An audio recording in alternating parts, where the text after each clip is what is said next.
All right, hey guys. Welcome to our next unit, which is going to be our last one of the class. And in this unit, we're going to be diving really in into three main different areas. The first one is going to be the Cold War. The second is going to then be kind of some of the broader conflicts that happen after the close of the Cold War. And then the last thing is looking at some of the more recent events and changes that have to do with climate and how that is going to affect things going forward. So with that all being said, in this lesson we're going to be doing our introductory lesson on what the Cold War was, and as you can see here, looking at the causes of it from a few different perspectives. And then we're also, again, trying to, as we're here, are just kind of trying to lay the ground level for what the Cold War was like. We're really trying to see how the Cold War affected Western attitudes towards communism, and then also the broader threat and specter of nuclear warfare.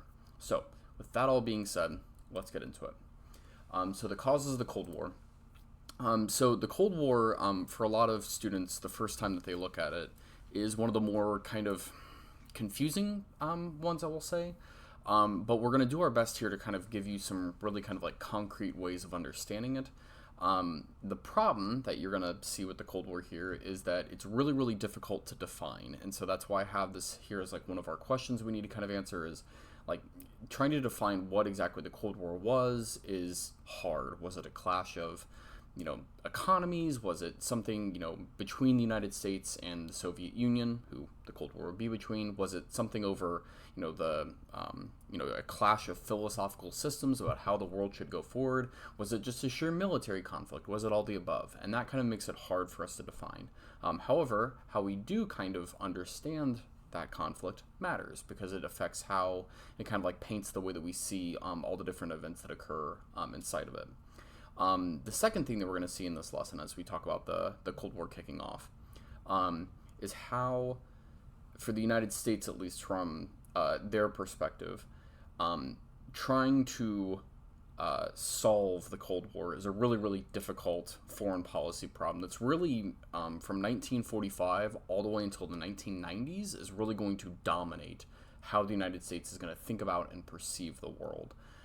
So it's going to have some really massive ramifications on how we decide as a country to kind of approach things, broadly speaking. Okay, so let's just cover the basics first. What was the Cold War? Technically, the most easy one-sentence definition that you could give is that it is a non-shooting conflict between the United States and Russia. You'll hear me use Russia or the Soviet Union or the USSR, or USSR, excuse me, which stands for the United Soviet Socialist Republics. Those three all mean the same thing. The reason for why it's called the Cold War is because there was never any direct shooting between the United States and Russia, even though there are going to be proxy conflicts that are going to occur all over the globe. And for that reason, it is going to, as you're going to see here, it is going to be so enveloping in terms of how, in terms of just how many countries this is going to eventually evolve in one way, shape, or form. And it really is, as the slides say here, it is the dominant world conflict that is it's going to permeate everything from the ways that Americans wake up in the morning, all the way to the decisions that get made in the Oval Office. It is really that important. So let's talk about kind of how the Cold War kicks off before we talk about how the event here gets framed. So if you look at this map here that's above me, you can see that this is looking at Europe, okay, but specifically it's looking at Europe roughly at about the start of the 1950s, give or take, okay? And so by this point, as you can see right here, Germany has been carved up into two. You can see we now have a West Germany, which is going to be democratic, okay, and then an East Germany, which is going to be communist.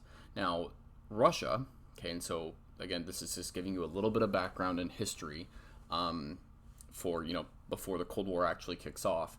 At the end of World War II, Stalin had promised that in all of the places where the Soviets had rolled through on their way to conquer Germany, that there would be free and fair elections that would occur there. Those never happened. And so Churchill makes this famous speech right after World War II. Yes, the same Churchill that we talked about back in the last unit. And he says, in this very famous quote, like an iron curtain has descended upon Europe. And really what Churchill, though, was referring to is that there's this, metaphorically speaking, wall of communism that has now been established by the Soviets.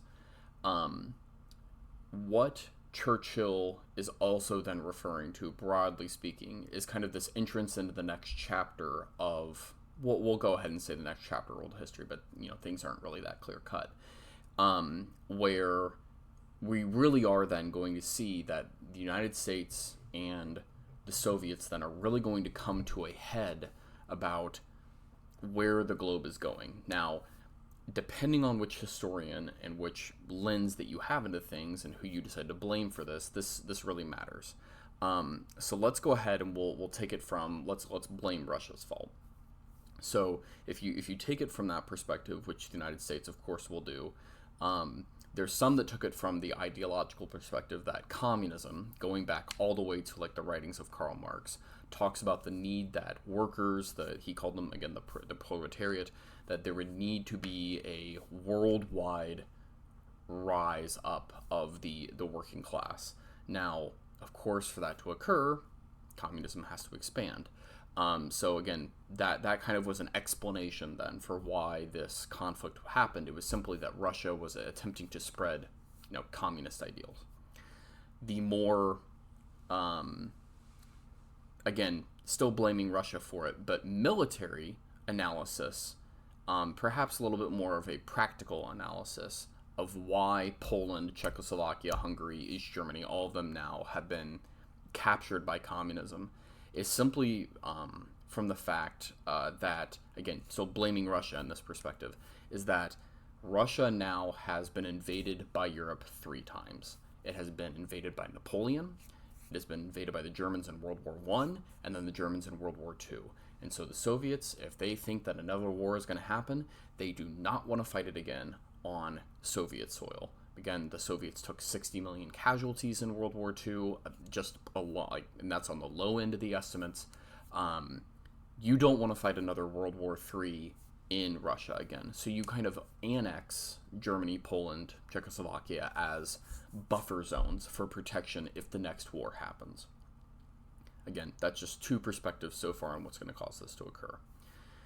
If you want to take Russia's side of things, and you want to blame the United States, we'll talk about what will officially kind of give the Soviets this justification here in a minute, is that the entire West ganging up on Russia is simply the United States looking to expand its capitalist fingerprints everywhere. And it's trying to deny the ability for people who disagree with that system to be able to spread their influence.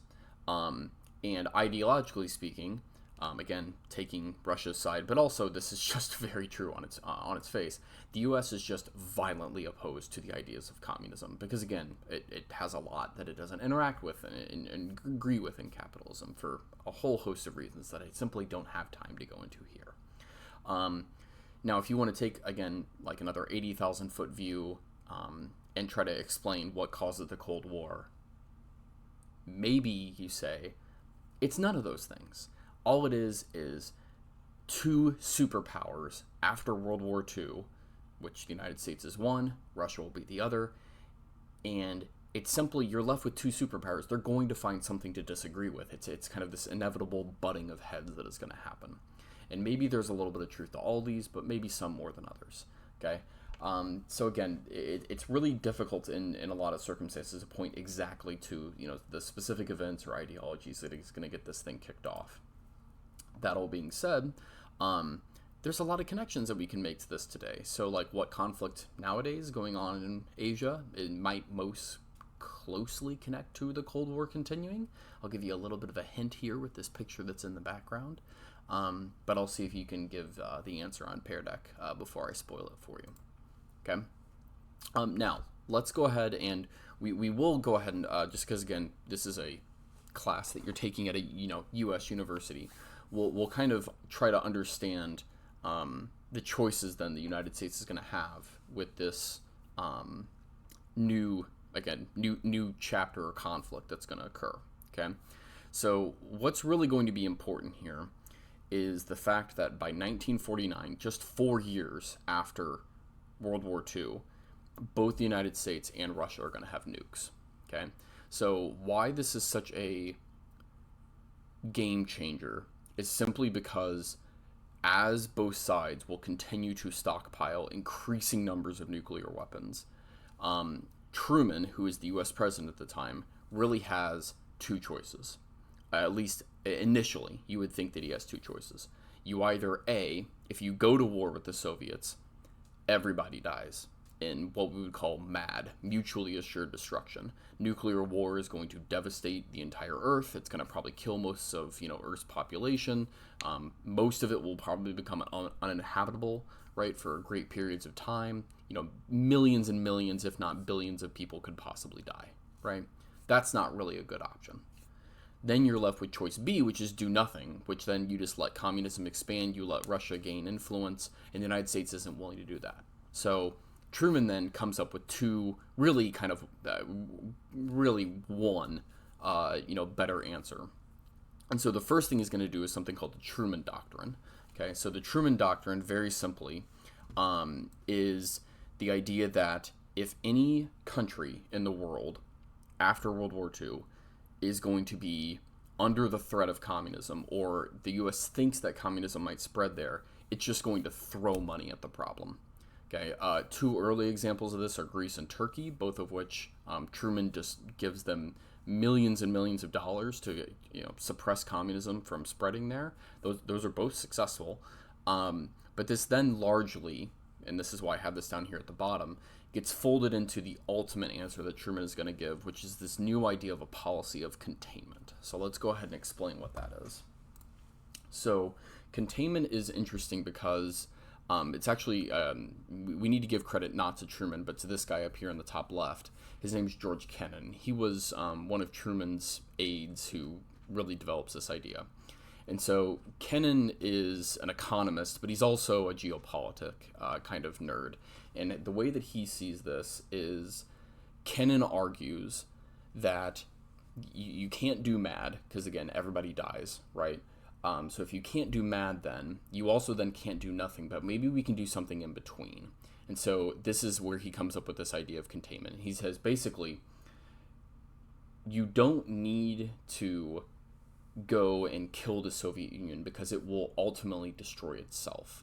And the reason why Kennan thought this, and as history will prove out, he's actually pretty right about this, is that as time goes on, the Soviet communist economy is simply not as efficient as the United States. And as long as you just keep communism contained within its little boundaries where it is right now, okay, it will eventually fall apart due to its own weaknesses that exist on the inside, kind of like a house of cards. Now, there's some strengths to this particular strategy. One is, for example, that you're not risking MAD, right? Like if Russia decides to send weapons and ammo to country A, the United States can help send weapons to country A to prevent that from happening, right, or from communism from spreading. So there's not really a risk of MAD because neither side is shooting directly at one another. The big downfall of this is that it is inherently reactionary. So what you're going to see then over the next about 40 years is that the U.S., like Russia, is going to dictate when and where the United States has to respond across the globe. And that is going to put the United States in a really, really, not defensive, but again, reactionary position of having to kind of like chase the metaphorical tennis ball of communism wherever it decides to bounce.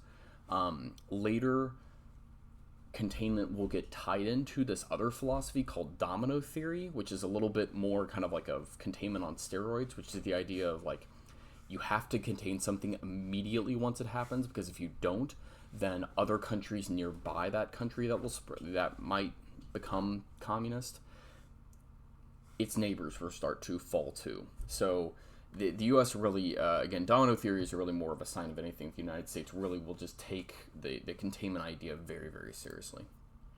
So earlier I mentioned that the Soviets seeing the United States getting its, capitalist fingers into everything will be a justification for them for kind of starting the Cold War. Kind of. So let's talk about what that was. So after World War II, there's something that is put in place called the Marshall Plan. So this is named after U.S. General Marshall. It's not really significant for us, but why it does matter is that after World War II, France, but especially Germany, even Britain to a large extent, they are just totally economically devastated. Again, most of these countries, all of their economies have just been absolutely gutted. And the U.S. is really desperate after World War II to prevent the spread of communism happening. And really what this is like a reconstruction of Europe from the ground up. It is just billions and billions and billions of dollars that the U.S. sends over. And this is really successful. Europe rebounds after the U.S. drops in tons of aid, financial, military, otherwise, but in this case, financial. And today, Europe is, all the countries of Europe together are one of the strongest, economic blocks that is in the globe, right? However, Stalin and the Soviets see this as capitalism, imperialism, and even though they are offered money under the Marshall Plan, they refuse. And so when this occurs, Stalin decides that he is going to go ahead and blockade West Berlin from the rest of Germany. So again, just a quick reminder here. You can see this little kind of white dot. I'll move my face so you can see it on the map here. Inside of East Germany, that is Berlin. So again, just a quick preview here for when we look at the Berlin airlift. Berlin is inside of East Germany, and Berlin has also been cut into two. So that is going to this choice by Stalin to blockade West Berlin because of the Marshall Plan is going to have some really interesting ramifications. Okay, so what you're going to then do in the rest of this lesson is then go ahead and look at what is going to be known as the Berlin airlift. That'll be your first task. Okay. So in 1948, as it says right here, the Soviet Union decides to cut off supply access to Berlin. Okay. So again, Berlin is in the eastern half of it is in communist East Germany, right? So you can read what happens by clicking on these circles over here. Okay. And then once you've done that, I'd like you to summarize what happens in the Berlin airlift in a couple of sentences here on Pear Deck. And because one of the extension readings that you have down here is called the Candy Bomber, I'll give a few bonus points if you can toss in some candy puns in your summary of what happened. Sweet. So let's get to the Red Menace. So this is the other thing that I wanted to talk about this lesson, which is really the change of the psyche of how people are going to be going through the Cold War. So as it says here, as you are very capable at reading, okay, communism and nuclear warfare are just game changers in terms of how Americans are going to think about and perceive the world. And really the West, broadly speaking, will perceive the world. For Americans, they're thinking about what if communists had infiltrated the United States? What if Russia all of a sudden just nukes us without any warning, right? And so I want you to watch these couple of films here. One is, these are both propaganda films of different kinds, but one is They Might Be a Communist, which is a propaganda film that you can, I'd like you to watch here. It was produced by, I won't spoil it for you. You can check it out. Then the other one is a video that was actually shown to kids in elementary schools, and it was called Bert the Turtle, okay? So I'd like you to also watch that. Now, once you do that, okay, you actually don't need to write anything here on this slide, even though it says so. I'd like you then to go on to the next slide, which is, again, just kind of trying to give you a little bit of a better perception of what living in this time was like, in a couple of different ways. So as it says here, depending on where you live, being a communist in the Cold War can be extremely serious. Okay, so even being suspected of being one in the U.S. could get you pretty insanely targeted in a way that you may not, probably the only thing we could comparably maybe say today would be being suspected of being somebody who might be affiliated with a terrorist group. So what I've got here for you are the first thing on the left. You'll just click this icon, and it is a choose your own adventure game. Okay, that's called Hollywood Director. It is based off of a real series of events that happened. Okay, and then once you've played it, I'd like you to watch this video over here to the right, which talks about what McCarthyism was. Okay, and that will kind of help explain that game that you just played. And then here is what you're actually going to finish off for the lesson. It says, now that you've completed the slide deck, what would you say the American public's attitudes were like during the Cold War? And I'd like you to give me a few adjectives here. And this is something that we'll be able to talk about here in class, because we'll combine all of these a little bit into a word cloud. Okay? So with that, finish off the lesson, and you can join me in the next one. All right? See ya.